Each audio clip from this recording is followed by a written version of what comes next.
Si la tierra es un tamborcito de barro, juntemos todas las manos hermanadas en un son. Bueno, muy buenos días para todos y todas. Otra vez nos vamos a enredar, nos vamos a tejer y hoy nuestros tejidos tienen sorpresa. ¿Por qué tienen sorpresa? Porque vamos a mirarlo desde el cristal con que estemos, en la situación en que estemos, esta red de tejidos, de humanidades que hemos estado construyendo en nuestro segundo seminario internacional de encuentro de saberes y palabras con nuestros maestros, va a iniciar en estas redes de saberes con esta presentación del día de hoy. Hoy tenemos dos encuentros en la mañana. En el primero comenzará la profesora Nora del Pilar Orjuela Jiménez y para el segundo momento tendremos a Gonzalo Gutiérrez. Diego, acompáñame presentando. Buenos días a todos. Espero que esté siendo un muy buen día para ustedes. Felicitarlos por hacer parte de esta red y este tejido que estamos haciendo el día de hoy. El día de hoy tenemos la compañía de dos compañeros, la profesora Nora del Pilar Orjuela Jiménez, que es docente de la Universidad Pedagógica y Tecnológica de Colombia en la licenciatura de Educación Infantil. Ella tiene una formación académica de pregrado en psicología, es especialista en gerencia educacional y cuenta con una maestría de neuropsicología y educación. A su vez, tenemos al profesor Gonzalo Gutiérrez, profesor en Ciencias de la Educación de la Facultad de Filosofía y Humanidades de la Universidad Nacional de Córdoba desde el año 1999. Es magíster en investigación educativa del Centro de Estudios Avanzados de la Universidad Nacional de Córdoba, especialista en Ciencias Sociales de la Flaxo y profesor regular de Didáctica General en Comunicación Social en la Facultad de Comunicación de la Universidad Nacional de Córdoba. Además, es profesor de carrera de maestría en Pedagogía en la Facultad de Filosofía y Humanidades de la Universidad Nacional de Córdoba y es director del proyecto Entre Políticas Curriculares y Nuevas Modalidades Institucionales de Escolarización, la relación con el saber en la escuela secundaria, de la Secretaría y Técnica Central de Investigaciones de la Facultad de Filosofía y Humanidades de la Universidad Nacional de Córdoba. A su vez es director del Instituto de Capacitación e Investigación de Educadores de la provincia de Córdoba y director de la editorial de la revista Educar en Córdoba, también y me podría decir el nombre exacto, si no me sale ahí, me sale unas siglas, de pronto le pediría al profesor que nos ayudara dentro de un momento. Y para rematar, es miembro del comité editorial de la revista Cuadernos del Centro de Investigación de la Facultad de Filosofía y Humanidades de la Universidad Nacional de Córdoba. A todos nuestros invitados y los compañeros que nos están acompañando el día de hoy, perdón la redundancia, les hacemos la solicitud y la invitación a que nos sigan en nuestras redes sociales, en Facebook, donde, digamos, le compartimos información constante sobre este tipo de encuentros, y a su vez en YouTube, donde subimos todas las grabaciones de los encuentros del día de hoy. Entonces, no sé, Luis Alvira, si tú deseas decir algo más. Vamos a seguir tejiendo. Nora del Pilar va a iniciar este saber de tejidos. Nora, tienes la palabra para compartirnos. Muchas gracias. Vamos a hacer la presentación del documento que vamos hoy a socializar con ustedes. Muy buenos días, un saludo fraternal a la profesora Ana Bricet, a los organizadores que están detrás de cámaras, a todo el equipo que hacen posible estos encuentros. De igual manera, un saludo a los maestros y maestras que nos acompañan el día de hoy. Espero que esta experiencia que vamos a exponer hoy en este espacio contribuya a entretejer los saberes y aumente el significado de esta nuestra mochila caminante de la red Chiso. Bueno, la intervención del día de hoy se ha denominado programa radial Sueños y Voces de la Infancia, una estrategia para la enseñanza. El presente trabajo está orientado a compartir con ustedes las experiencias y vivencias de los maestros y las maestras en formación de la licenciatura en Educación Infantil de la Universidad Pedagógica y Tecnológica de Colombia, con el programa radial Sueños y Voces de la Infancia, emitido los domingos por la emisora UPTC Radio 104.1. La ruta de presentación estará orientada en 4 momentos. En un primer momento se realizará la exposición del propósito de cada uno de los elementos que hacen posible la mediación pedagógica. En este caso, el de la licenciatura en Educación Infantil, seguido de la emisora UPTC Radio y el programa radial Sueños y Voces de la Infancia. En un segundo momento se estará sustentando la importancia de esta mediación pedagógica en la formación de maestros y maestras de la licenciatura. En el tercer momento se trabajará la metodología o engranaje del proceso y las respectivas acciones orientadoras que permiten a los maestros en formación desarrollar esas competencias comunicativas. Y en un cuarto momento estaremos presentando los resultados de esta experiencia. Como lo expuse inicialmente y para contextualizar un poco más esta socialización, les comentaré a grandes rasgos el propósito de la licenciatura en Educación Infantil al incluir la formación, al incluir en la formación de los maestros y las maestras para las infancias la radio como estrategia de enseñanza, por lo que la intención del programa está orientada en ofrecer un abanico de posibilidades para que los estudiantes acudan a varias alternativas que les sirvan para afrontar los procesos de comunicación en los distintos escenarios y contextos donde se desenvuelvan. Por lo tanto, esta experiencia se constituye en un espacio para construir una forma o una nueva forma de dialogar con las infancias, para escuchar sus voces. En cuanto al propósito de la emisora UPTC Radio 104.1, es la emisora universitaria por excelencia de la ciudad de Tunja que difunde una variada programación recreativa, educativa e informativa de calidad. Esta emisora es un laboratorio de creatividad abierto a la interrelación de los diferentes estamentos y a su participación. Ahora, desde el espacio radial denominado Sueños y Voces de la Infancia, programa que dirige la licenciatura, su propósito está encaminado a construir nuevos lenguajes de comunicación con y para las infancias, promoviendo un trabajo de participación y reflexión en las y los estudiantes de 5º semestre del programa de educación infantil. Bueno, por lo anteriormente contextualizado, se observa que con este proceso se ofrece un acercamiento a los maestros en formación al conocimiento y práctica de diversos lenguajes, códigos y medios de comunicación, como también la posibilidad de realizar un trabajo pedagógico y de extensión a la comunidad. Asimismo, este ejercicio formativo también contribuye a construir y deconstruir mundos posibles, a pensar y repensar nuevas formas de enseñanza con estrategias y herramientas que orienten y a su vez transformen y consoliden actitudes propias del rol de los futuros docentes. Bueno, de esta manera el quehacer pedagógico se da en torno a la comunicación. No es viable dialogar de enseñanza por fuera del acto educativo. Por lo tanto, esta experiencia le permite a los maestros y maestras en formación asimilar saberes, estructurarlos, compararlos, complementarlos, analizarlos y criticarlos, y a partir de ello generar nuevos conocimientos sobre el proceso comunicativo y sus múltiples competencias. El pedagogo Francisco Cajiao, en su artículo Infancia, Comunicación y Discurso, manifiesta que comunicarse con los niños implica un gran esfuerzo de entrar en otra lógica vital, en otras urgencias y prioridades, en mundos que parecen inconexos y que viven otros ritmos. La mente del niño salta enormes continentes en un solo instante, pasa de la más trivial preocupación al más complejo pensamiento existencial, y regresando por el camino de los dragones y los superhéroes hasta que todavía sigue recitando impasible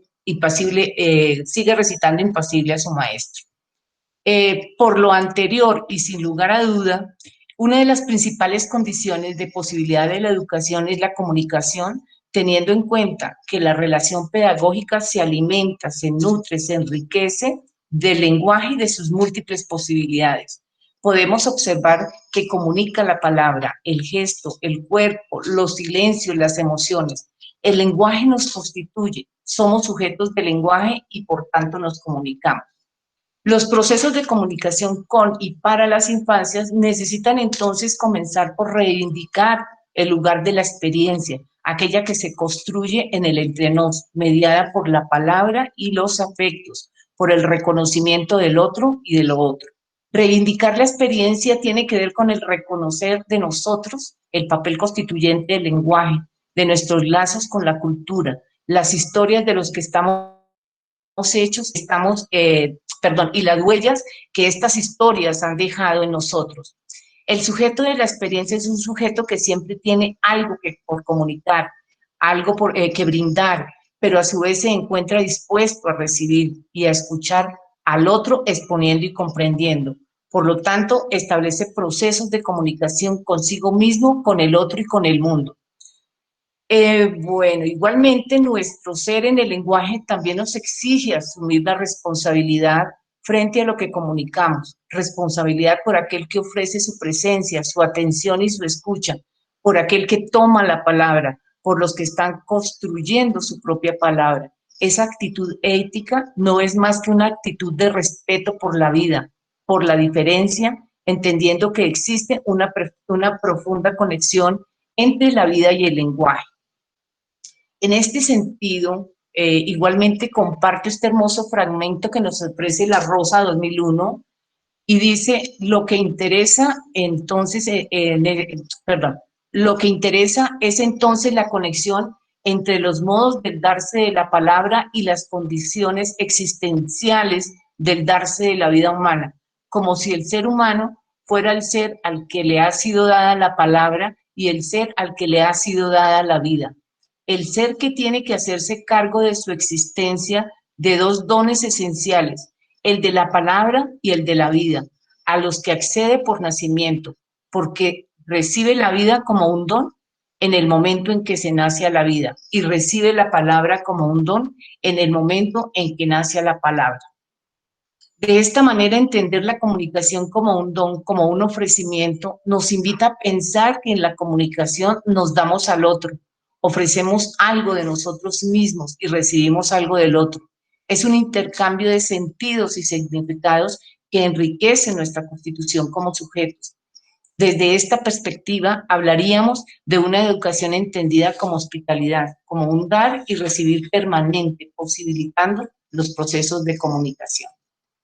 Bueno, por lo tanto, el programa Sueños y Voces de la Infancia nos ha permitido construir otras formas de relación y comunicación con los niños, experiencias particulares como el trabajo radial, un espacio dirigido principalmente a la infancia, en donde las maestras y los maestros en formación ponen en escena sus voces, sus sentimientos. Es un laboratorio de creatividad, expresión, un escenario de construcción colectiva fundamentada en el diálogo y en el intercambio de saberes. También se considera que los programas y espacios radiales reconocen y dignifican las voces de los niños. Entonces, la presente estrategia educativa Sueños y Voces de la Infancia se constituye a su vez en el descubrimiento y reconocimiento de diversas expresiones del lenguaje y las múltiples posibilidades de la comunicación en otros escenarios. Esto es parte de la configuración subjetiva del ser maestro. Asimismo, esta experiencia desencadena la posibilidad de exploración de recursos y lenguajes a partir de los cuales las y los maestros y maestras en formación reconocen la importancia de trabajar sobre sí mismos desde el descubrimiento de su potencial comunicativo, lo cual tiene un gran impacto a nivel de su constitución, por cuanto genera otro tipo de actitudes, capacidades y formas de relación consigo mismo, con los niños y con las niñas. Consecuentemente, el proceso metodológico en este programa radial, el cual se apoya en principios pedagógicos en los que se destaca el papel del contexto histórico, social, cultural, económico, familiar y escolar de los infantes, Se postula desde una concepción histórica del conocimiento y no absoluta, ponderándose la indagación, las alternativas y sobre todo la intención de encontrar sentidos y significados, siendo los maestros en formación los que proponen las alternativas para profundizar las temáticas que enriquecerán la construcción de los sujetos pedagógicos, dando así sentido a los productos que surjan de sus historias y por ende de las vivencias de otros, que se manifiestan estas en la construcción de los escritos de sus guiones o libretos. Bueno, de esta manera, para fortalecer las habilidades comunicativas, los coordinadores de la emisora UPTC Radio, en conjunto con los docentes que orientan este programa, planean una serie de talleres prácticos específicamente orientados a desarrollar las competencias comunicativas de los estudiantes. Entre ellos, contamos con taller de guía de locución, tenemos manual urgente para radialistas apasionados, taller especial sobre radioteatro, manejo de guiones, taller de expresiones y lenguajes literarios, narración y cuentería, entre otros. Estos encuentros iniciales son considerados como espacios académicos propuestos para construir cuestionamientos y posibles relaciones frente a los procesos comunicativos con y para las infancias. Por lo tanto, se pone en juego las experiencias, representaciones, afinidades o variedades respecto de los saberes y diversidad de los lenguajes, aspectos que posibilitan otras miradas, otras voces, otros sentidos. Ahora, en cuanto a la construcción de los libretos, estos surgen a partir de la indagación y la búsqueda sobre las realidades sociales en las que se encuentra inmersa la comunidad infantil, así como desde las distintas intervenciones pedagógicas que propongan los maestros y las maestras en formación. Es desde esas distintas voces y realidades desde donde se construyen los textos. En este primer semestre 2020, por la pandemia, la experiencia presentó ciertos ajustes y cambios en la metodología, estrategias y recursos, pero a pesar del confinamiento, los miedos, la incertidumbre propia de la situación que nos asiste y teniendo en cuenta que deberíamos continuar con los procesos, se propuso una articulación de las asignaturas disciplinares e interdisciplinares que debían cursar los estudiantes matriculados del semestre quinto, en este caso. El reto consistió en el que los maestros en formación, durante el recorrido de este proceso, elaborarían un producto final único, fortalecido con los aportes de cada una de las asignaturas que cursarían en el semestre. Para lograr este propósito se planearon en conjunto con los docentes del semestre varios encuentros hasta llegar a consensuar actividades comunes que apoyaran no solamente el contenido programático de cada asignatura, sino que a la vez fortaleciera el producto final. En este caso, el producto final sería la construcción del texto reflexivo, producto de la experiencia, el cual debían convertirlo a una historia guiada según el modelo del libreto para su respectivo proceso de grabación. Bueno, entre las actividades comunes acordadas para el fortalecimiento del producto final, se trabajó con películas, en este caso, La Escuela de la Señorita Olga, La Casa, Hoy Empieza Todo. También se trabajó con videos, Construcción Social de la Realidad, documentales en los que se destacó a Paulo Freire, lecturas como ¿Dónde está la escuela?, de Lucharsky Virgin 2001, y el libro base, que fue La cura y pedagogía del virus, de Boaventura de Sousa Santos 2020. Estas actividades eran mediadas y enriquecidas a través de encuentros sincrónicos como diálogos, conversatorios, debates, y asincrónicos, foros, a través de las plataformas, a través de Messenger, WhatsApp, bueno, y diferentes medios. Con el anterior proceso, las historias se fueron construyendo y enriqueciendo hasta lograr la consolidación final de los cuentos, instrumentos que una vez revisados y avalados por las docentes asesoras, fueron puestos en escena para ser relatados y representados a la población infantil, teniendo en cuenta la adecuación y ambientación de los espacios según la temática a tratar. Al igual, dentro de la metodología para su aplicación, los y las maestras y maestros debían propiciar en el encuentro con los niños y niñas el diálogo, las preguntas y respuestas, teniendo en cuenta que estas voces hacen siempre parte de los guiones, parlamento que deben ser grabados siempre con el permiso y consentimiento de los padres de familia o los acudientes. A continuación les presento el modelo de libreto que maneja el programa de Sueños y Voces de la Infancia. Este documento detalla por escrito el programa de radio que se va a trabajar, que se va a presentar, con el contenido de lo que van a decir los presentadores, la música, los efectos de sonido que van a insertar en el momento preciso en que se va a escuchar cada parte del cuento. Entonces, como ustedes pueden observar, están cada uno de los momentos que se trabajan en el momento de la grabación en la emisora. Bueno, una vez puesto en escena el material a la población infantil, pasa por un filtro que avala el producto para que sea entregado a la coordinadora de la emisora y revisado por los encargados del control técnico. Ellos son también quienes revisan minuciosamente los guiones y demás recursos utilizados, en este caso las grabaciones, voces, música, efectos, sonidos, bueno, etcétera. Una vez constatada la calidad, pasan a grabarlos y emitirlos en el programa Sueños y Voces de la Infancia. El programa sale al aire todos los domingos en la franja familiar de 8:45 a 9 de la mañana. Igualmente, a continuación presentaré parte de un programa elaborado por maestros y maestras de la licenciatura y emitido por la emisora UPTC Radio 104.1. No se va a presentar completo, obviamente dura 15 minutos, entonces vamos a presentar algunas partes para que ustedes también escuchen cómo se hace, cómo queda grabado y cuál es el producto que los estudiantes presentan en cada una de las emisiones. No jugaremos a la guerra rueda que rueda. Inventaremos un lugar para escondernos de los fantasmas, de las brujas, de los truenos, de todo lo que nos asusta y nos desvela. Porque la infancia tiene mucho por decir y para comprenderles hay que agudizar los sentidos. Ale, ale, la vida está por empezar. Ale, ale, no hay que perderse ni un segundo. Hay que inventarse 1000 pretextos y cantar. Hoy más que nunca una canción precisa al mundo. Ale, ale, la vida acaba de empezar.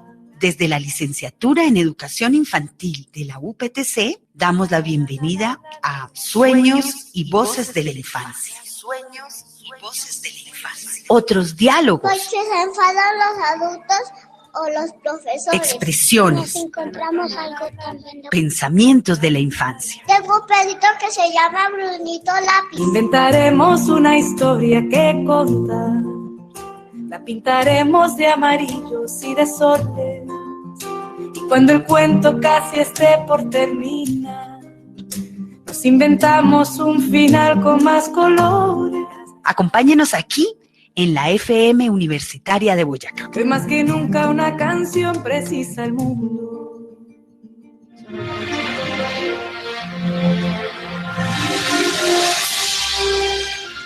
Muy buenos días. Hoy en Sueños y Voces de la Infancia hablaremos del mundo del cuento. Narraremos la historia ¿Por qué el sol nunca se ha casado?, con la participación de los niños y niñas de la Institución Educativa Técnico Comercial de Genesano, sede 20 de julio. Quédense con nosotros.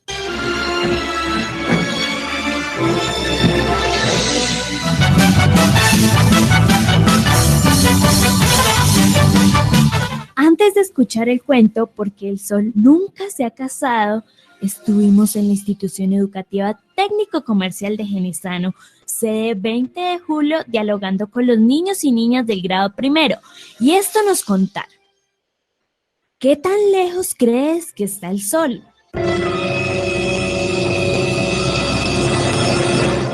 Muy lejos, al lado de los planetas con las nubes.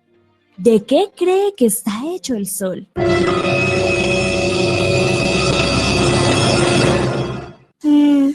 De un girasol amarillo.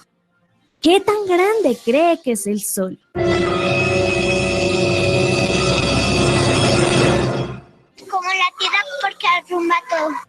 Y ahora quédense con nosotros para que escuchemos la fantástica historia de por qué el sol nunca se ha casado. Hace miles y miles de años, el sol, aburrido de vivir sin compañía, decidió casarse.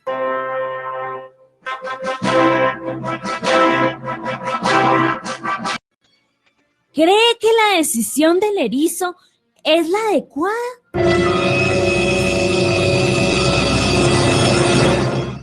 No. ¿Por qué? Porque el sol no le trae a todos, nos fuéramos morir. Si pudiera cambiarle el final al cuento, ¿cuál sería?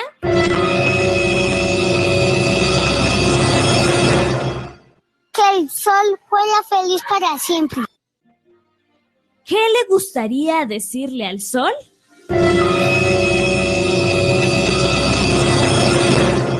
Que no tenga tantos hijos soles, o si no, el mundo se puede convertir en un desierto. Y colorín colorado, este cuento se ha acabado y espero que les haya gustado. Y para concluir, que si somos honestos con nosotros mismos y con los demás, podemos llevar a tomar mejores decisiones. Y si lo acompañamos del saber escuchar, podemos lograr cosas maravillosas.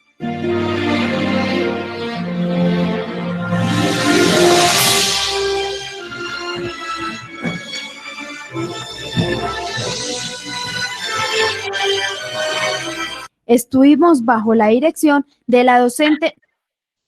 Bueno, infortunadamente por tiempo no se puede escuchar en su totalidad, pero de verdad una excelente y bella experiencia realizada por los estudiantes a través de todo el proceso que se realiza durante el semestre. Bueno, en cuanto a los resultados de esta experiencia, ha desencadenado la posibilidad de la exploración de recursos y lenguajes a partir de los cuales los y las maestros y maestros en formación reconocen la importancia de trabajar sobre sí mismos desde el reconocimiento de su potencial comunicativo, lo cual tiene un gran impacto a nivel de su constitución, por cuanto genera otro tipo de actitudes, capacidades y formas de relación consigo mismo y con los niños. Otro aspecto importante de este proceso es que por medio de las estrategias comunicativas, ya sea oral o escrita, se logra transmitir y compartir conocimientos, conceptos, ideas, emociones, estados de ánimo. Es decir, que se hace necesario potenciar diversas formas creativas de expresión y comunicación en los maestros en formación, que enriquezcan los procesos de comunicación en la escuela y en sus prácticas de aula a partir de su reconocimiento y el del niño, como sujetos de lenguaje y experiencia. Otro aspecto que destacar es que la emisora UPTC Radio 104.1 pertenece a la red de radios universitaria de Colombia y el programa de Sueños y Voces de la Infancia, por su estructura, contenido y cobertura, es transmitido también por la emisora de la Universidad Nacional. Bueno, en síntesis, la emergencia de nuestras modalidades educativas desafía a los maestros y a las maestras y a las instituciones formadoras, apelando a su creatividad, imaginación y profesionalismo para poder ser un comunicador eficaz en el ámbito de lo personal, de lo disciplinar y lo educativo, no solo en el presente, sino también en los tiempos que se avecinan. Igualmente, para finalizar, comparto con ustedes un mensaje de esperanza que Boaventura Sousa de Santos deja al final de su libro La cruel pedagogía del virus, afirmando que es posible superar la cuarentena impuesta por el capitalismo colonial y patriarcal cuando seamos capaces de imaginar el planeta como nuestro hogar común y la naturaleza como nuestra madre original, a quienes le debemos amor y respeto. No nos pertenece, le pertenecemos a ella. Cuando superemos esta cuarentena, seremos más libres ante las cuarentenas provocadas por las pandemias. Muchas gracias. Muchas gracias, profesora Nora del Pilar, por mostrarnos una experiencia tan valiosa y que nos ayuda a formar otro tipo de comunicación tan necesaria en estos tiempos de discurso único y que, digamos, es necesario formar nuevas personas con un pensamiento crítico y que sean capaces de producir estos espacios de conocimiento. No sé si la profesora Luisa desea decir algo. Claro, tejer esas voces de niños como nos hacen la relectura del mundo, como nos hace comprender y mirar las diferencias y cómo desde ya los estamos ubicando en un terreno para ser osados, para poder interpretarnos, para poder caminar en un pensamiento crítico desde muy chicos, mirar esas infancias, cómo las renovamos, cómo creamos nuevos símbolos de participación. María Cristina, Nora del Pilar, perdón, mil y mil gracias por ese trabajo tan hermoso que están haciendo. Es una acogida muy linda para nosotros los maestros, conocer esta experiencia y crecer en ella. Muchísimas gracias. A ustedes muy gentiles, estaré pendiente de preguntas o inquietudes al final de este proceso, ¿bueno? Claro que sí, las preguntas las leeremos al final. Que lo tengamos presente. Ir dejando unas preguntas a la profesora Nora, ya aquí tenemos una, y es, desde esta experiencia, ¿cómo se concretan los temas a ser abordados, hasta dónde son las voces y sueños de niños y niñas? A todos los demás asistentes, a los 44 compañeros que nos acompañan el día de hoy, los invitamos a dejarnos en el chat sus preguntas para poder establecer un diálogo y tejer ese saber que es tan importante. En este momento le daríamos paso al profesor Gonzalo Gutiérrez Martín. No sé si la profesora Luisa hace la presentación. Gonzalo, ¿cómo estás? Claro que sí. ¿Qué tal? Buen día. Hablar de esa familiaridad que tiene Gonzalo. Es un evaluador en escenarios de enseñanza discontinuas y fragmentadas. Tradiciones, tensiones y desafíos para restituir su sentido didáctico. Miren que Gonzalo tiene la otra mirada de esa palabra. Es magíster en investigación, educación, convención socioantropológica del Centro de Estudios Avanzados en la Universidad Nacional de Córdoba, especialista en ciencias sociales, convención en currículum y prácticas escolares de la Flaxo en Argentina. Es profesor de la Universidad Nacional de Córdoba, director del proyecto de investigación y del Instituto de Capacitación e Investigación de Educadores de la provincia de Córdoba. Es director editorial de la revista Educar y miembro del comité editorial de la revista Cuadernos de Educación. Gonzalo, vamos a tejer contigo esta bella experiencia de evaluar en escenarios de enseñanzas discontinuos. Asaltan dos interrogantes para empezar. Discontinuidad, Gonzalo, en esta pandemia que no le pusimos sino alternancia. Muy bien, Gonzalo, te dejamos en ese tejido de palabras para que nos cuentes esa maravillosa experiencia. Perfecto. Bueno, primero que nada, muchas gracias, Luisa. Muchas gracias a la Red Suiza por la invitación, a Pablo Tenaglia. La verdad es que es un gusto compartir este momento con ustedes. Cuando me hicieron la invitación, me propusieron pensar algo vinculado a lo que es evaluar en este escenario. Me parece que es como, la evaluación forma parte del corazón de los dispositivos pedagógicos, y uno podría decir, dime cómo vas pensando en la escuela y te diré qué tipo de evaluación vas pensando, ¿no? La evaluación va tomando forma en relación a ciertas concepciones sobre la enseñanza y sobre el sentido que va teniendo lo que la escuela moviliza, que se han visto trastocados en este año tan particular que estamos atravesando. Entonces, lo que me propuse fue organizar una serie de reflexiones que tienen que ver con poder mostrar algunas transformaciones que se han ido produciendo, por un lado, en este año, en lo que son pilares de los procesos de escolarización desde la modernidad, y a la vez algunos desafíos que se van produciendo por las tendencias que ya teníamos presente antes, al momento de pensar la cuestión de la evaluación. Yo fui ordenando las ideas, con un breve texto que espero que resulte lo más ameno posible, que va comenzando con, asumir que el año 2020 será recordado por muchas generaciones como el año de la pandemia, donde se han ido trastocando modos habituales de relación y de vida en la escala mundial. También va a ser el año donde los sistemas educativos los vamos a recordar como conmovidos por la interrupción y las transformaciones de los modos históricos de poder asumir la transmisión escolar. Sin embargo, creo que es preciso diferenciar entre lo que es la transformación de los principios que han ido orientando y orientan aún hoy los esfuerzos realizados por los sistemas educativos de lo que son las condiciones de funcionamiento que están teniendo actualmente los sistemas y cuál es el impacto en tendencias o perspectivas que venían regulando anteriormente el funcionamiento de los sistemas. Son como tres cuestiones que se presentan juntas, pero que tienen características muy distintas entre sí. En esta exposición voy a intentar desarrollar tres cuestiones. Estas tres cuestiones con foco en la última cuestión que tiene que ver con la evaluación y los modos de poder discutir algunos sentidos que se fueron estructurando durante los últimos años, que algunos autores la han caracterizado como una colonización de las prácticas de enseñanza, como el traslado de una lógica fabril para poder pensar el modo de trabajo con los saberes. No me interesa tanto detenerme en la dimensión técnica de la evaluación en este momento, que tendría que ver con tipos o dispositivos o instrumentos de evaluación, y sí, en todo caso, proponer algunas coordenadas para poder pensar su sentido pedagógico.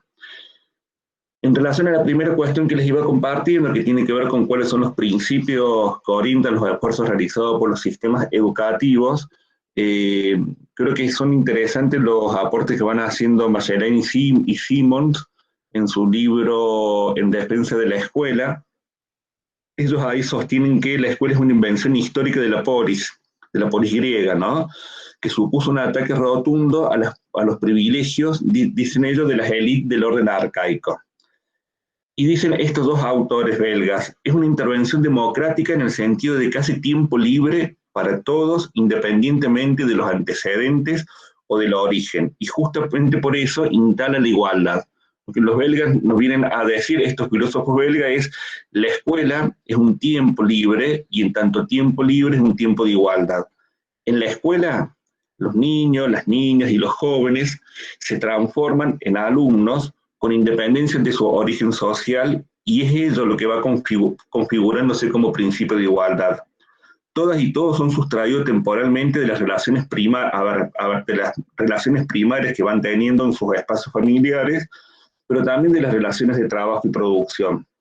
El desafío primero de la escuela es, en esta perspectiva, transformar a las y los alumnos en estudiosos, y recuperando un texto más actual, en todo caso de Jorge La Rosa, podríamos decir, transformar a los alumnos en estudiosos de saberes que son históricamente construidos por la humanidad, pero también de los rasgos y características culturales que van teniendo nuestras sociedades. Eso vendría a ser como una de las alquimias que intenta producir la escuela como institución social. Es en esta transformación y en la apuesta a su permanente producción donde, según La Rosa, surge la idea de estudiante. Resulta interesante pensar esto, porque en estos tiempos en los cuales las aulas estuvieron cerradas, al igual que los edificios, la escuela siguió presente, y siguió presente por el esfuerzo constante de hacer un tiempo separado de la vida cotidiana para poder adentrarse en la reflexión y en el estudio de otras cuestiones. La escuela siguió presente y se pudo sostener no porque existiera un edificio, sino porque existían docentes que tenían algo para poder transmitir, algo para poder compartir, un don para poder dar, una herencia, podríamos decir. La conformación de los sistemas educativos produjo un tiempo escolar obligatorio, si vamos mirando lo que fue pasando entre el siglo XVIII, siglo XIX, principios del siglo XX. Y en ese mismo acto, ese tiempo escolar obligatorio se volvió igualitario. La tensión ha sido desde entonces cuánto de ese tiempo ha logrado sostenerse como un espacio liberado de las demandas políticas, sociales y productivas, y cuánto no, cuánto ha quedado capturado por esas demandas. Podemos pensar el mandato de educar al ciudadano, podemos pensar el mandato de educar para una ciudadanía crítica, podemos pensar el mandato para la formación de una fuerza de trabajo que permite el desarrollo de las vidas productivas, digamos, en las distintas sociedades.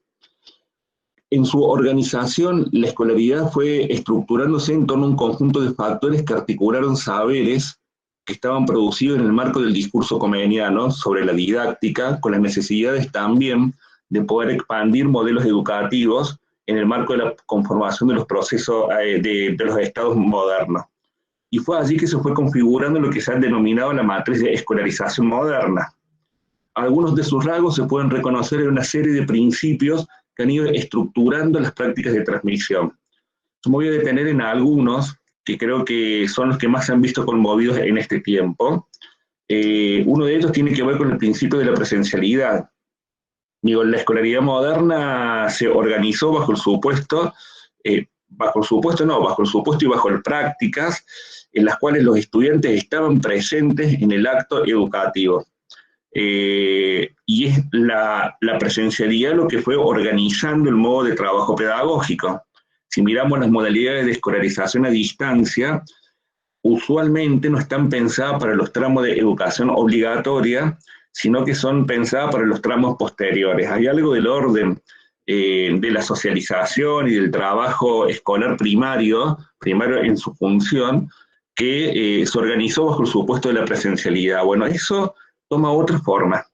Y los sujetos hoy están presentes, pero tienen que estar presentes no en relación a su asistencia a un espacio físico, sino que tienen que estar presentes en relación a el sentido que nosotros le vamos proponiendo con respecto a los saberes que movilizamos en esos encuentros que están mediatizados por un WhatsApp, por una plataforma como puede ser Meet, o algún otro tipo de plataforma interactiva. Pero entonces, lo que empezamos a ver es que lo que requerimos es la presencia de los estudiantes en la relación educativa, en la relación con los saberes que vamos proponiendo, y no la presencia física necesariamente. Bueno, digo, esa es una transformación profunda que se ha producido en estos meses. Otra cuestión que se ha visto conmovida es el principio de simultaneidad, característico de la escolaridad moderna. Las dificultades de conectividad en algunos casos, de acceso a dispositivos tecnológicos o ambos, tanto por parte de los estudiantes como de docentes, han ido trastocando este principio de simultaneidad. La transmisión tiende a organizarse ahora en torno a microtemporalidades de trabajo con implicancias diferentes para estudiantes y docentes. Cuando hablo de microtemporalidades, estoy pensando en esas comunicaciones que se van haciendo a través de una videollamada por WhatsApp que duran 15 minutos. Esa organización de pequeños grupos de trabajo que se van haciendo con un tiempo distinto para la transmisión, un tiempo distinto para el diálogo con los estudiantes, un tiempo distinto para encontrarse con sus preguntas, para encontrarse con sus impresiones, para encontrarse con sus puntos de vista en relación con esos temas que vamos trabajando. Para los primeros, o sea, para los estudiantes, esto supone una relación de tiempo que está, una reducción del tiempo. Fíjense en la simultaneidad y el cambio que ha ido teniendo, supone que para los estudiantes sea menos tiempo con más profes probablemente. Están un ratito con Gonzalo, está un ratito, no sé, estoy viendo acá los nombres del chat, acá, un ratito con Cecilia, un ratito con Rocío, pero en realidad son microtiempos, a partir de los cuales tienen que regular sus conductas autónomas después con respecto al estudio que les proponemos. Pero para los docentes, el trastocamiento del principio de simultaneidad ha sido todo lo contrario. O sea, para nosotros como docentes, lo que se ha transformado ha sido el volumen de trabajo, porque creció geométricamente. Pero aparte de crecer geométricamente, aumentó su complejidad, porque hay que ir pensando en simultáneo que con algunos estudiantes que tienen conectividad va mejor a no mejor hacer un encuentro de este tipo, pero que en otros probablemente sirva trabajar con un grupo de WhatsApp, y que con otros habrá que prever la construcción de un material pequeño para ser entregado, que orienta algunas actividades de trabajo de carácter impreso, digamos. Entonces, son dos cuestiones que tienen, el trastocamiento del principio de simultaneidad ha implicado cosas distintas para los estudiantes y para los docentes, y esa es una cuestión con la cual estamos transitando actualmente. Otro de los principios que se ha ido transformando tiene que ver con el de continuidad.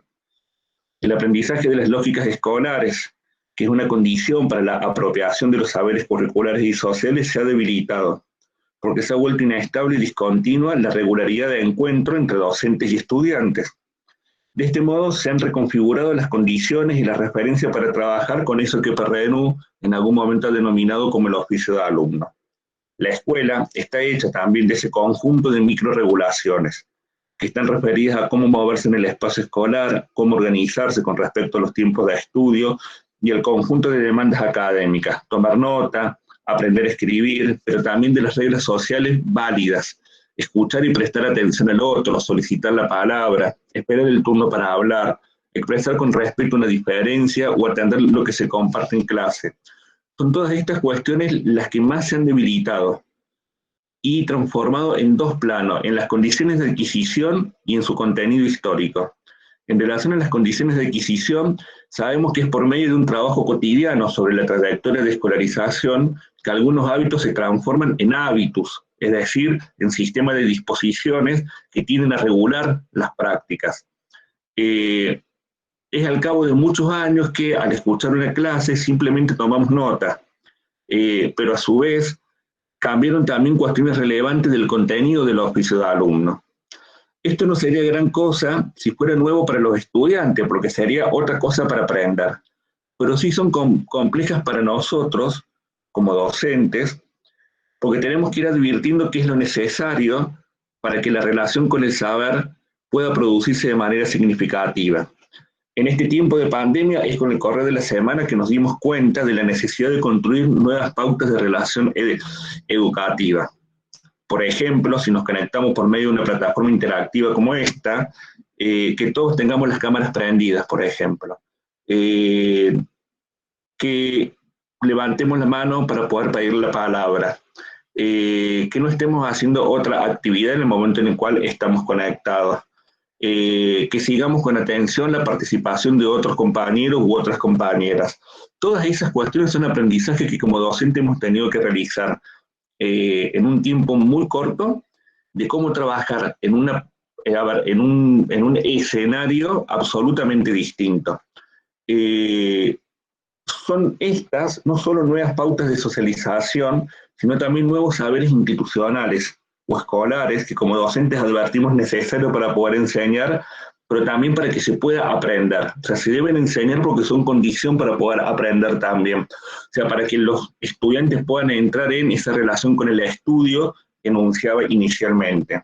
Su complejidad es mayor porque lo que se ha transformado es la temporalidad del trabajo escolar sobre las disposiciones estudiantiles que permiten construir el oficio de alumno, y ese es un cambio radical que estamos teniendo en estos meses.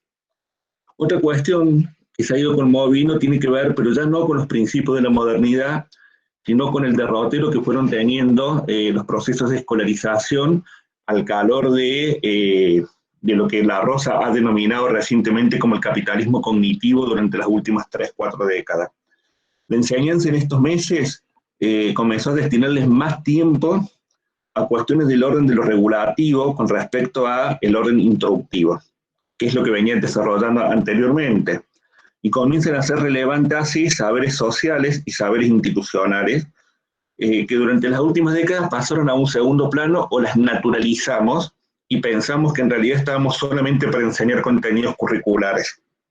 Si uno mira los orígenes de la escolaridad moderna trabajaba sobre pautas de socialización secundaria, que eran condición para cumplir con esa función de la escuela que sigue siendo vital, que es aprender a vivir juntos. Los saberes disciplinares eran un medio, pero no eran un fin en sí mismo. Sin embargo, durante las últimas décadas, pareció que la escuela solo estaba para poder medir la productividad en relación a la cantidad de saberes adquiridos, y empezaron a perderse de vista sus aportes en relación a un conjunto de saberes sociales necesarios para poder vivir en comunidad, para poder cuidar el medio ambiente, para poder tener prácticas solidarias que permitan vivir mejor.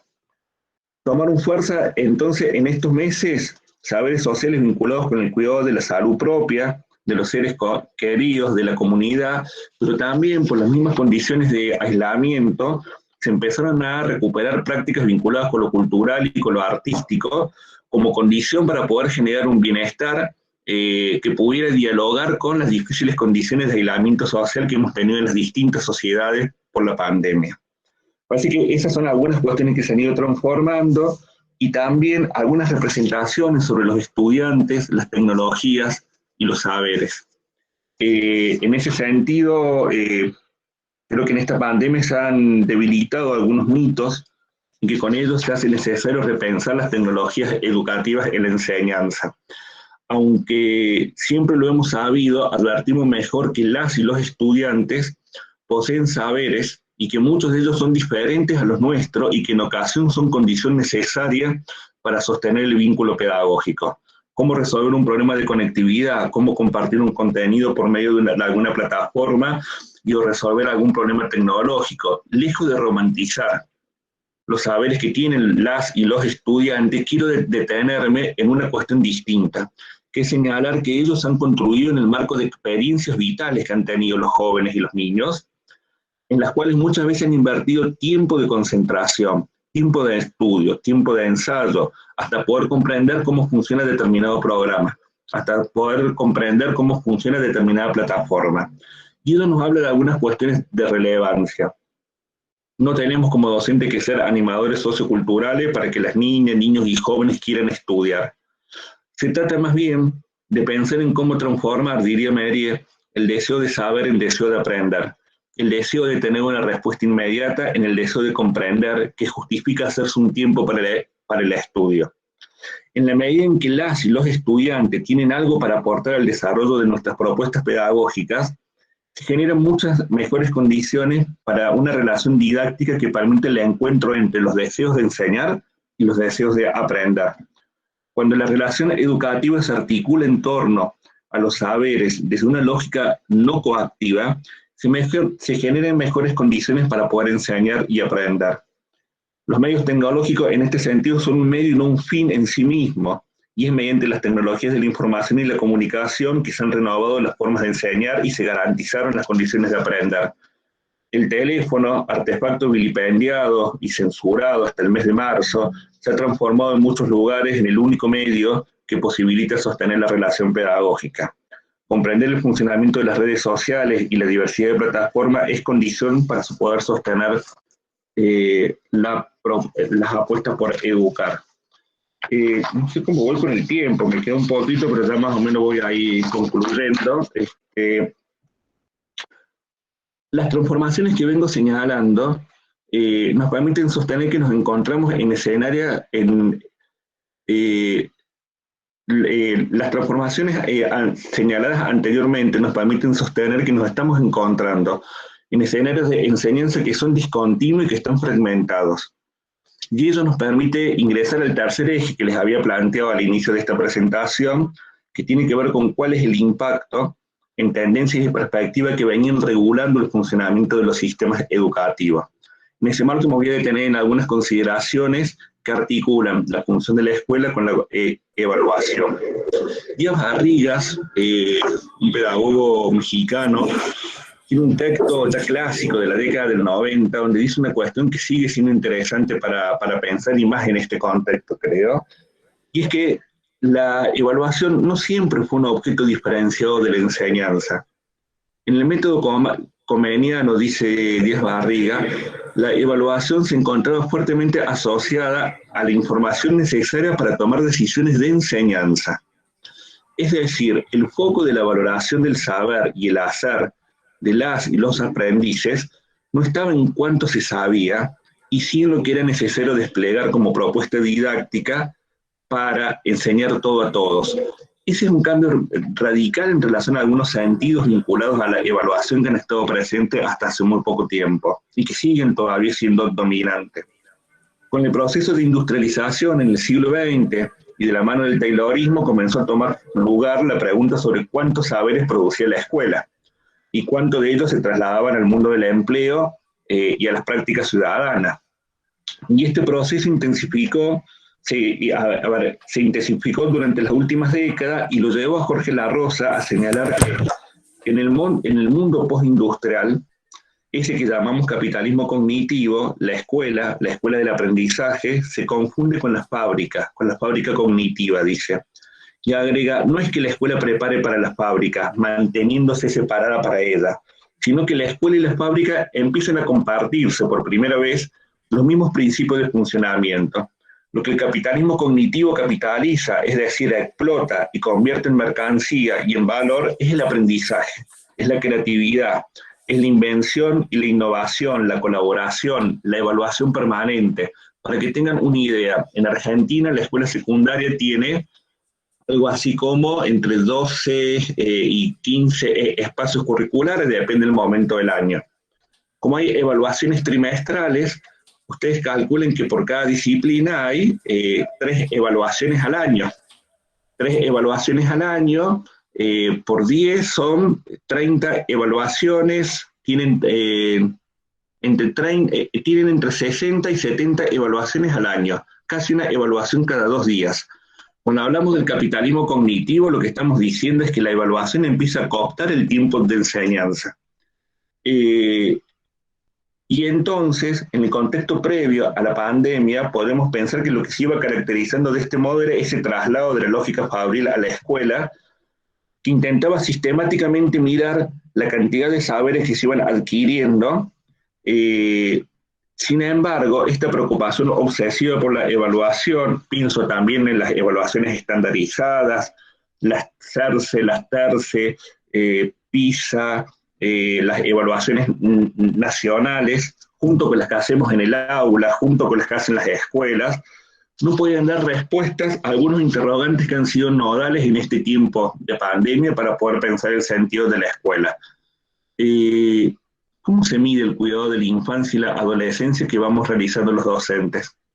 ¿Cómo se miden las experiencias significativas que posibilitan a los niños y jóvenes sentirse parte de la escuela, la sociedad y el mundo? ¿Cómo se miden las relaciones pedagógicas que han posibilitado durante las últimas décadas que nuevas generaciones se puedan incorporar a la escolaridad? ¿Cómo se evalúa la formación ética y moral de una ciudadanía que no sea diferente a la desigualdad, que no sea indiferente a la desigualdad y a la injusticia? Y aquí creo que lo que va apareciendo es qué evaluar y cómo evaluar cuando no se enseña de las formas en las cuales todos los dispositivos de evaluación están pensados. ¿Qué evaluar cuando se enseña poco? ¿Qué evaluar cuando se enseñan cosas variadas para un mismo grupo de alumnos? Lo que nos vamos encontrando en este momento es que restituir el sentido pedagógico de la evaluación empieza a instalar un imperativo que es el de hacerlo dialogar con nuestras prácticas efectivas de enseñanza. E implica construir algunas diferenciaciones analíticas. En términos de sistema, hay que poder regular el flujo de la población estudiantil y hay que poder pensar en cuáles son los mecanismos de promoción y acreditación que se van produciendo. Sin embargo, esa función que va teniendo una parte de la lógica de la evaluación presenta mucha complejidad en relación a cómo nosotros vamos construyendo algunas apreciaciones sobre lo que pueden hacer nuestras y nuestros estudiantes con respecto al saber. Y si nosotros en este contexto estamos pudiendo hacer cosas mucho más simples, pero no por eso menos importantes, como trabajar con algunos principios vinculados a la identificación de hechos, a la descripción de procesos, al reconocimiento de algunas categorías y conceptos, tal vez sea sobre eso sobre lo cual hay que pensar algunos dispositivos de evaluación. Tal vez de lo que se trate es de empezar a, colectivamente, al interior de las escuelas, empezar a construir una mirada más integral sobre los sujetos. Tal vez lo que tengamos que hacer es empezar a trabajar con carpetas colaborativas en las instituciones que nos permitan ver las distintas apreciaciones que construimos sobre nuestros estudiantes, para sobre eso tener una valoración global que salga de la lógica uno a uno con espacios curriculares. Tal vez la evaluación tenga que empezar a pensar algunos cruces entre espacios curriculares y debe articularse algunas reconfiguraciones de orden curricular que permitan que haya a lo mejor menos fragmentación en la enseñanza, pero a la vez mayor foco en relación a eso que consideramos prioritario e innegociable para poder transmitir. A lo mejor la enseñanza puede salirse un poco de lo que tiene que ver con esa lógica coactiva, donde tenés que estudiar para probar, y puede empezar a vincularse con tenés que estudiar porque hay algo interesante para vos, pero también para nosotros. Tal vez en ese punto podamos empezar a mirar con mayor claridad que la mejora de los aprendizajes no se resuelven con más evaluaciones, ni se resuelve con una sofisticación de los dispositivos de evaluación, sino que se logra con mayor enseñanza, con una enseñanza que pueda producir distintas formas de relación con el saber, que permitan que los estudiantes se puedan meter en esas relaciones con el saber y las puedan hacer propias, con nosotros y sin nosotros, ¿no? Tal vez entonces, más que pensar en la evaluación como algo que va en paralelo a los procesos de enseñanza, debamos empezar a subordinar el discurso de la evaluación a las formas y a las posibilidades que van teniendo nuestras enseñanzas, que en este contexto son fragmentarias y discontinuas. En ese marco, a lo mejor, construir una mirada sobre los distintos recorridos que los estudiantes van haciendo con nuestras propuestas, nos ayuda a poder construir formas de conversación con nuestros compañeros y compañeras docentes que van a trabajar con ellos tal vez en otros años, que les permitan advertir el piso heterogéneo con el cual se van a ir encontrando para que puedan tomar decisiones didácticas ajustadas a esas condiciones. Creo que con el tiempo estoy más o menos, me dicen, pero en principio lo que quería compartir con ustedes es que restituir el sentido pedagógico de la evaluación supone hacerla dialogar con las intencionalidades que va teniendo nuestra propuesta de enseñanza, y que eso supone algunas tensiones al interior de las escuelas, porque debemos modificar formas de trabajo, pero también algunas discusiones en relación a la escala de los sistemas que tienen que empezar a dialogar con eso que va ocurriendo al interior de las aulas. Bueno, muchas gracias al profesor Gonzalo. Creo que nos hace un retrato muy acertado y muy bien estructurado de la realidad que estamos viviendo por la pandemia y cómo ha afectado nuestro digámosle, quehacer educativo. Luisa, muchísimas gracias al maestro, antes que nada. Y si ustedes lo consideran bien, daríamos ya paso a una de las preguntas que tenga el auditorio contestar. Ya la profesora Luisa Elvira nos ha compartido el link para la asistencia. Había una pregunta de qué poner en donde les decía el número, sería el documento de identidad de cada uno, para así de esta manera emitir después en los participantes la respectiva, ¿cómo se dice? Como certificación de participación. Entonces los invitamos a desarrollar el link y los invitamos a que en el chat nos vayan dejando sus observaciones y sus preguntas. Entonces, mientras le formulan las preguntas al maestro Gonzalo, yo me voy a permitir leer las preguntas que dejaron para la profesora Nora del Pilar, que las dejaron aquí. Arrancamos con Luisa Mezquita, que nos dejó una observación que dice: gracias y felicitaciones, profe Nora del Pilar. Una experiencia muy enriquecedora para la formación de maestros y maestras en tiempos de pandemia, uniendo las voces y los saberes de jóvenes, adultos y de los niños y las niñas. La compañera Carmen Reynoso nos dice: saludos desde Cuba a todos los presentes, felicidades Nora, la práctica es preciosa para el desarrollo de la comunicación en los niños.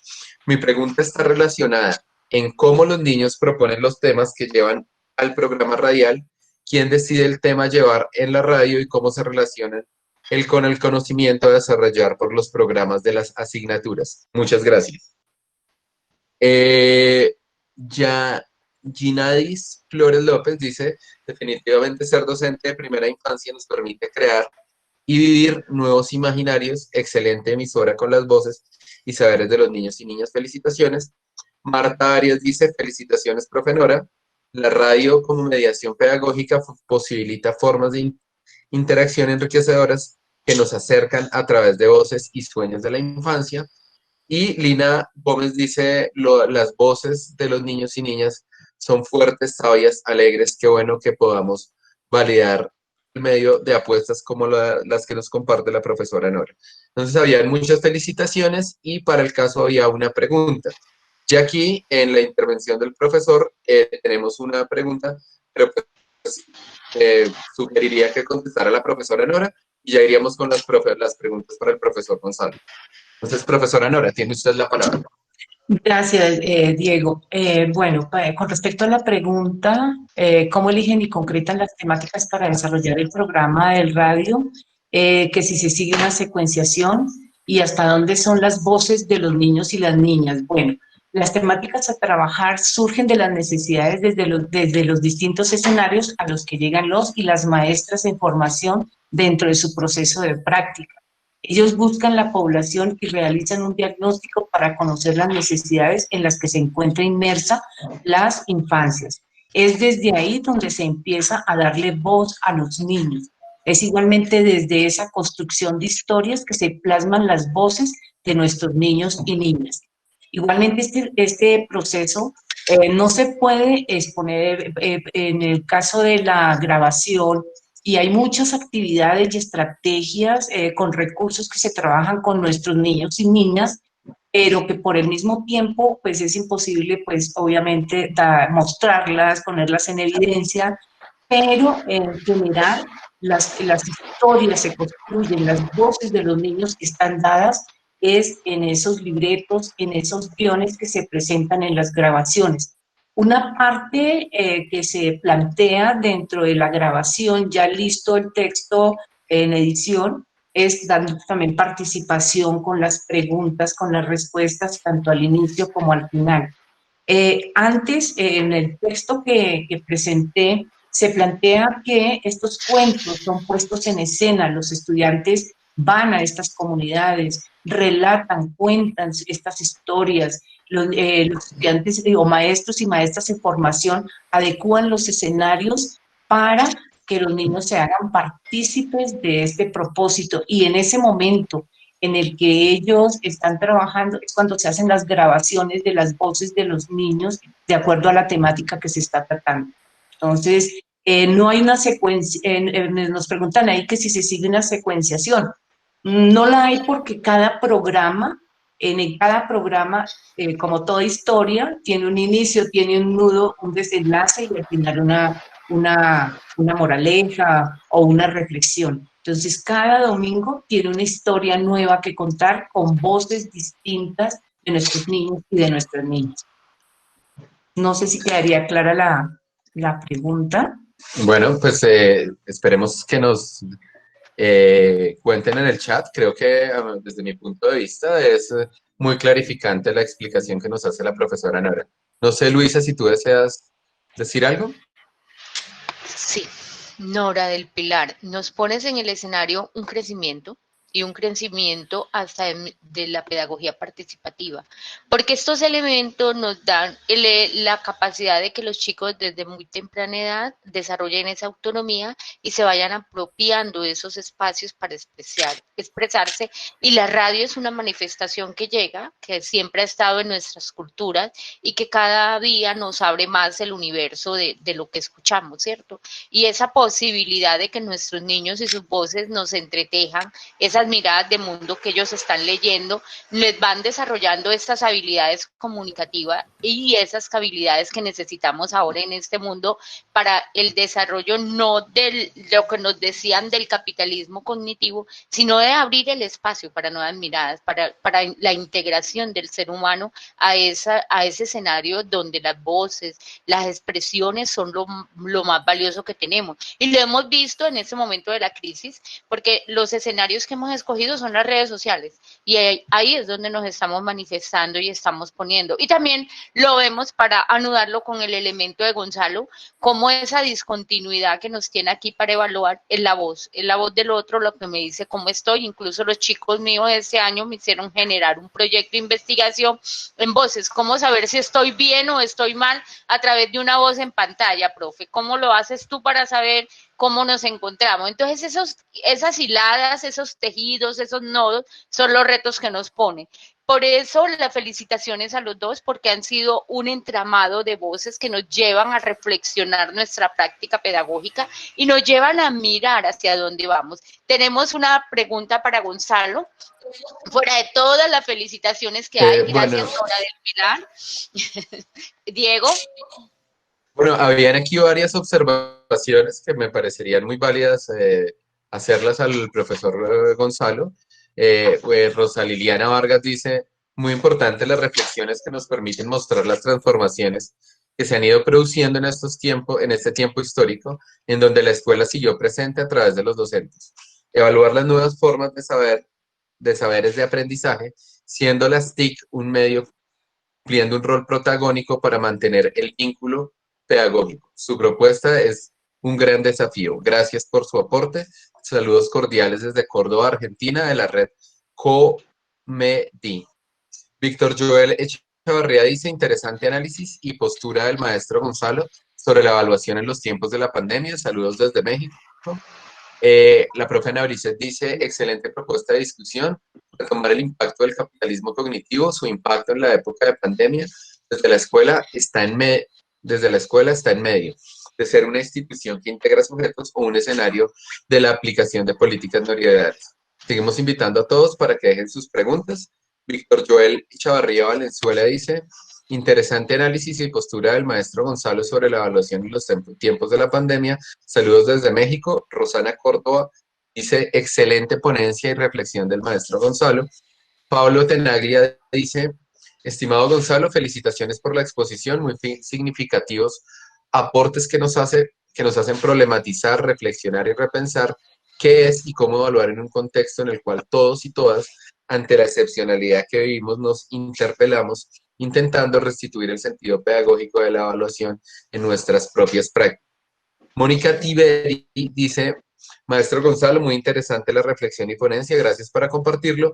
Y Cecilia Dela dice, felicitaciones a las disertantes, muy valiosas las prácticas compartidas y los aportes para repensar la enseñanza y la evaluación del contexto. Esas serían como las... Maestro Gonzalo, la pregunta que te hacen en el chat, ¿cuál es el parámetro y el tiempo para la evaluación y cómo restarle el afán mercantilista? Ese es el interrogante que nos han dejado. Entonces, te damos la palabra y te entregamos nuestra mochila para mirar con ese cristal desde dónde podemos hacer esos nudos de tejidos. Bien, a ver, creo que es sumamente interesante la pregunta, creo que también es muy compleja. Si uno recupera la cuestión central de lo que significa comparar, que tiene que ver con valorar y que supone la comparación entre algo que actúa como un ideal, sea un saber curricular, sea un ideal, y lo que efectivamente ocurre, la pregunta es qué comparamos y qué nos dice esa comparación. Nosotros en este escenario de discontinuidad tenemos estudiantes que frecuentemente se conectan con nosotros y estudiantes que lo hacen con mucha menor frecuencia. Estudiantes que tienen condiciones familiares que le posibilitan trabajar con nuestras demandas y estudiantes que tienen más obstaculizadas esas diferencias. Estudiantes que hacen un gran esfuerzo por poder atender a alguno de los, de lo que nosotros, algunas de las cosas que construimos como demandas académicas, y otros que no sabemos qué ocurre allí. Una primera cuestión que yo pensaría en relación con la evaluación, digamos, y para tomar distancia de la lógica del capitalismo cognitivo, es que uno tiene que poder ampliar la referencia sobre qué va a construir la valoración, teniendo algunos cuidados. La primera ampliación de la referencia no es solamente algo del orden de lo curricular, lo que se está poniendo en juego en este contexto, en las relaciones que tenemos, mediadas por un escenario de pandemia. Vamos colocando cuestiones vinculadas a saberes sociales y a otros saberes institucionales que son de muy compleja construcción. Ahora, tenemos un problema ahí. Si nosotros tomamos como referencia algo más del orden del saber e involucramos algo vinculado con la cuestión del esfuerzo, corremos el riesgo de construir una valoración que ya no tiene que ver con éticamente lo que corresponde a la evaluación en la escuela, que es hacer una apreciación sobre lo que los sujetos saben o no, sino empezar a valorar lo que son sus disposiciones o sus formas de comportamiento, que forman parte en algunos casos de la función de la escuela, pero que en otros tienen que ver con sus condiciones materiales de vida. Vuelvo de vuelta y lo explico un poquito más.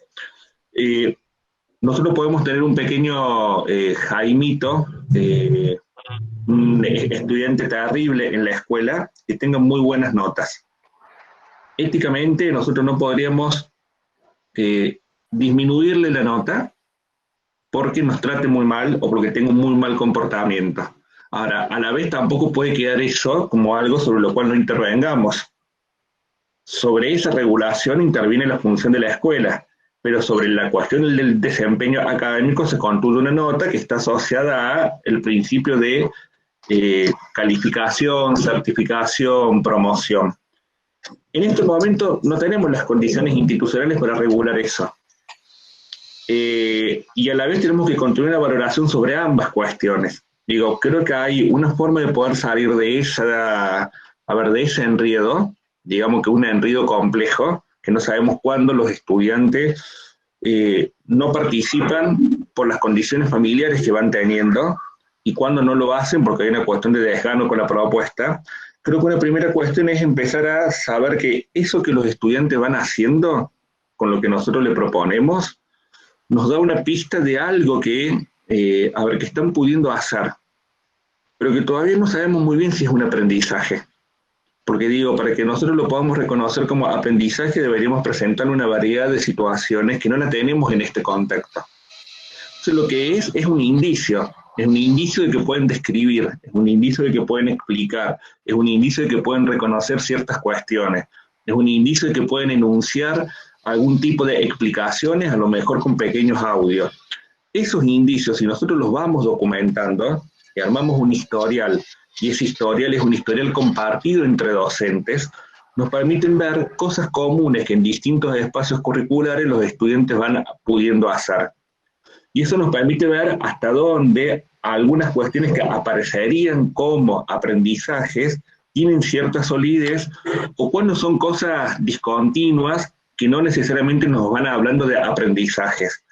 Eso didácticamente nos ordena hacia el interior de las escuelas, pero en relación con el sistema permite ir tomando algunas decisiones circunstanciales. Digo, en Argentina tenemos un ciclo lectivo que es de 18 meses ahora, no de 9. Entonces no se define en términos generales si alguien pasa o no de grado, se queda o no de año, sino que se lo hace al cabo de 18 meses pensando en el tiempo de la pandemia. Pero hay que poder asentar esa información. Ahora, sobre quienes no tenemos información, no podemos construir ahí una valoración. Hay que pensar otra forma de cómo documentamos su no participación. Porque si nosotros allí donde alguien no presentó la actividad, colocamos una nota baja, por ejemplo, en realidad esa información no nos dice nada. O sea, lo que nos está diciendo es que no presentó algo, pero no sabemos por qué lo presentó, y corremos el riesgo de estar sancionando lo que es una restricción de su condición material de vida para poder sostenerse en el vínculo educativo, y no lo que es una relación con el saber que le estamos proponiendo. Me parece que una forma de tomar distancia del capitalismo cognitivo es atar las valoraciones que vamos construyendo a las decisiones sobre la enseñanza que son posibles realizar y que hoy por hoy son distintas de una escuela a otra y que no necesariamente van tomando, como lo veníamos haciendo antes, al diseño curricular o a los documentos curriculares como el organizador de esas valoraciones, justamente porque los escenarios son fragmentados y discontinuos, ¿no? Claro que sí, profesor Gonzalo. Y eso es una apuesta que debemos estar dándolo, más que hacerle énfasis a la alternancia, que es lo que le preocupa por el derecho a la educación a nuestros gobiernos en Latinoamérica, es mirarnos y pensarnos en estos escenarios, qué está sucediendo con el otro, cuál es la condición de vida del otro y el cuidado y la autorregulación del humano. Eso es lo que nos compete a nosotros como educadores y educadoras para seguir tejiendo la identidad y para poder poner en el escenario ahora sí el derecho a la educación, porque no existe un derecho a la educación si no está el ser humano ahí presente, si no está latiendo esa capacidad de podernos decir qué es lo que está pasando en su contexto y cómo ese contexto lo tenemos que leer desde las diferencias sociales, de las mismas condiciones que esta pandemia ya lo sabíamos, lo teníamos ahí, lo manifestábamos, cada protesta social lo ha estado diciendo, pero que nos decían revoltosos porque estábamos poniendo en el escenario lo que estaba invisible, lo que siempre se nos ha ocultado. Con esta pandemia se hacen más visibles estas situaciones y la charla que nos han dado los dos hoy, tanto tú como Nora, nos abren ese horizonte para seguir tejiendo en voces de maestros y en redes de investigación cómo estamos y cómo hacerle una apuesta a esa nueva pedagogía que nos dicen qué va a pasar con la escuela después. Y ahí nos dan una ruta, ahí nos están dando unas estrategias que podemos mirar para nosotros como escenarios, compartirlas con nuestras comunidades y seguir creciendo en estos saberes. Por eso les decía, con el cristal con que miremos las situaciones, con el cristal como nos empoderemos de nuestros contextos, podemos crecer. Diego. Sí, muchas gracias a los dos compañeros que nos dan este prisma tan importante, también elaborado. Yo la verdad me quedo con bastantes reflexiones. Al comienzo, digamos, una apuesta por otras formas de educación y que pueden generar un pensamiento crítico que tanto necesitamos en nuestro contexto. Y el segundo, esta reflexión tan oportuna de la actualidad y que nos afecta a todos y que a mí me cuestionó el nivel de empatía que nosotros podemos llegar a tener frente a los estudiantes muchas veces. Lo que nos decía el maestro Gonzalo, no conocemos muchas veces la situación real de familias, de situaciones económicas que condicionen aún más el poder participar ellos en nuestras clases. También me cuestiona como maestro que si bien pues yo en mi práctica trato siempre de vincular tecnología, como muchas veces fue censurado el teléfono y ahora es prácticamente nuestra única forma de conectarnos. Entonces, esas son reflexiones muy válidas y pues agradecerles mucho a los dos compañeros por estas aportes y visiones que nos ayudan a enriquecer día a día lo que hacemos. Yo pensaría que de esta manera podríamos ir cerrando, que aquí hay unas observaciones. Carmen Reynoso dice muchas gracias por los aprendizajes y la concientización de desafíos. Lo dice la profesora desde Cuba. Víctor Joel Echavarría dice, ¿será posible que los ponentes Nora y Gonzalo nos puedan compartir su correo? Acá en la montaña de Guerrero, México, lo que expone Gonzalo parece una fotografía de lo que nos está pasando con nuestros estudiantes. Y Adriana Rula dice, gracias profesores Nora y Gonzalo, excelentes posturas orientadas a visibilizar nuestras realidades. Especial saludo.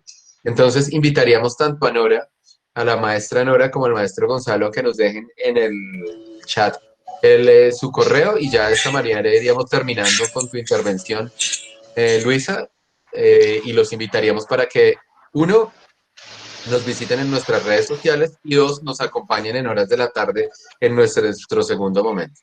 Entonces, Luisa, ya la palabra es tuya. Claro, y miren que decíamos que teníamos nuestro cristal, nuestra mochila. No nos ha acompañado el mate, el café, pero el asombro de mirar con qué cristal vamos a ver las realidades. Y las realidades nosotros seguimos observándolas con esos cristales de emancipación, con esas voces de reconocer las diferencias, con esas voces de ser capaz de reclamar en clave de derechos económicos, sociales y culturales nuestras necesidades de nuestras comunidades, que somos una América que todas, si nos leemos, estamos teniendo las mismas necesidades, las mismas circunstancias y estamos emergiendo, digámoslo así, un nuevo pensamiento latinoamericano, un nuevo pensamiento desde el sur, de maestros y maestras que estamos comprometidos con nuestras comunidades. Nora, no sé si nos quieres hablar, por favor, ¿quieres decirnos algo? O Gonzalo, te entrego la ya colocó, no logré aquí colocar la cámara, pero igual para finalizar, pues invitarlos en estos momentos a que escuchemos más las voces de nuestros niños y niñas en estos tiempos de confinamiento, de encierro. Sí, como lo decía Tonucci, ¿no? Son nuestros héroes en este momento, que son los que han tenido que llevar todo este proceso mediados por el no abrazo, por el falta de diálogo con sus pares, el no compartir en las escuelas, con el recreo, las 11, bueno, muchas cosas bonitas que para ellos son importantes y para su desarrollo. Igualmente, por último, pues agradecerle a la Red Chisua y a su equipo organizador, en cabeza de nuestra querida coordinadora Ana Bricer, felicitarlos por su labor y entrega y dedicación en el desarrollo de este segundo seminario internacional de redes de conocimiento, de escuela de interdisciplina, e invitarlos igualmente a que escuchen nuestro programa Sueños y Voces de la Infancia todos los domingos a las 8:45. Igualmente, muchísimas gracias por darme el espacio para poderles contar, para poderles narrar estas experiencias que pues son mucho más amplias para dialogar, para trabajar con los estudiantes, con nuestros niños, pero dando la posibilidad de que nos unamos para hacer construcción, para hacer escuela. Muchísimas gracias. Bueno, Te entregamos muchas la mochila, gracias. Gonzalo. Sí, me sumo a los agradecimientos, ha sido un espacio sumamente cálido, sumamente ameno. Rescato lo que va planteando Nora en relación a no solamente escuchar a nuestros estudiantes, sino también a hacer de la enseñanza y la relación con el saber en la escuela un modo cálido y amable de vincularnos con nuestros estudiantes en un mundo que está en una situación sumamente crítica.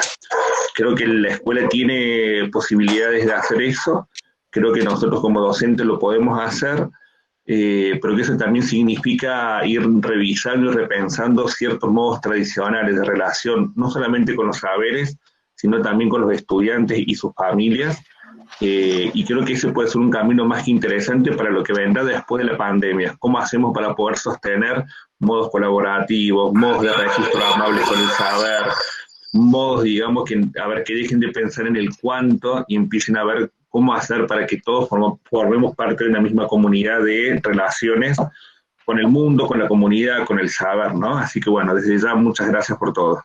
Muchísimas gracias a ustedes. Nuestra mochila sigue danzando, sigue caminando, sigue construyendo.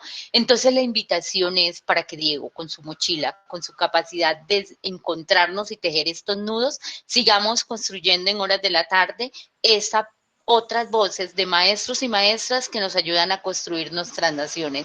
Gonzalo y Nora, muchísimas gracias a nuestros asistentes, Rosa, María, Cecilia, Luisa, Carmen, Víctor, Eli García, todas estas personas que nos acompañan, esas voces y esos silencios que hacen ahí a través de esas pantallas escuchando, nos hacen crecer, porque sabemos que estamos construyendo miradas y otras alternativas para ser osados e ir a trabajar con nuestras comunidades. Diego.